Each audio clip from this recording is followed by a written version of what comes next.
Ай мектеп.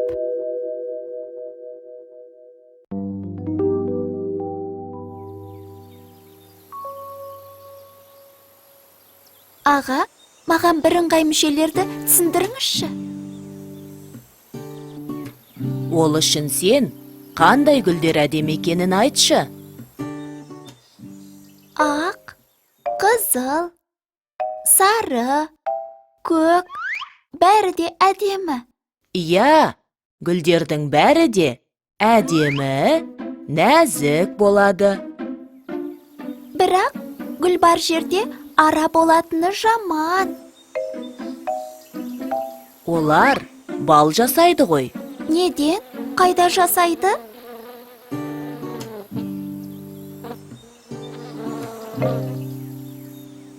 Балды гүлдердің шірнесінен, тозаңынан,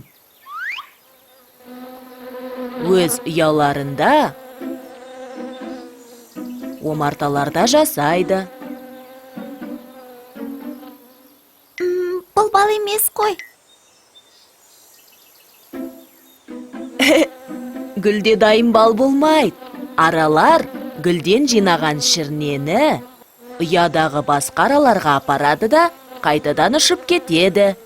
Ұядағы аралар оны тор көшшелерге салады, желдетіп артық ылғалын жояды. Араның сілекей безі шірнедегі қант құрамын өзгертіп, оны балға айналдырады.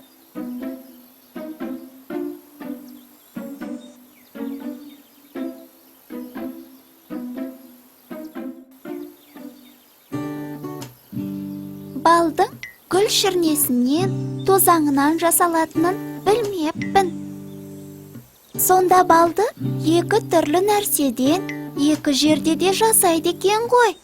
Иә, дұрыс. Енді бірыңғай мүшелерге оралайық. Байқасаң, шірнесінен, тозаңынан деген екі сөз, және ұяларында, омарталарда деген сөздер бір сұраққа жауап беріп, бір сөзбен байланысқан. Сондықтан олар бірыңғай мүшелер деп аталады. Жазуда олар бір-бірінен үтір арқылы ажыратылады. Олар екіден көп болуы да мүмкін. Мысалы, қандай гүлдер дегенге нәзік, әдемі, ақ, қызыл, сары деп бірнеше жауап бере аламыз. Бірыңғай деген, бірдей деген мағынаны білдіреді екен. Дұрыс, Дана. Сондай-ақ бірыңғай мүшелер сөз тіркестерінен де жасалады. Мысалы, қараш айналамызға. Бұл жақта түрлі гүлдер, шырынды жемістер, дәрілік өсімдіктер көп өседі. Тамаша, бірыңғай мүшелер бірлескен достар сияқты екен. Дұрыс. Шынында да олар мақсаты бір достар сияқты.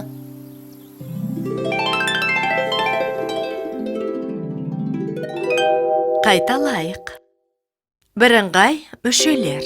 Бірдей сұраққа жауап беріп, сөйлемнің бір ғана мүшесімен байланысып тұрған сөздерді сөйлемнің бірыңғай мүшелері дейміз. Мысалы, ақ, қызыл, сары, көк гүлдер өсіп тұр. Бірыңғай мүшелер сөз тіркестерінен болуы да мүмкін. Мысалы, бұл жақта түрлі гүлдер, шырынды жемістер, дәрілік өсімдіктер көп өседі.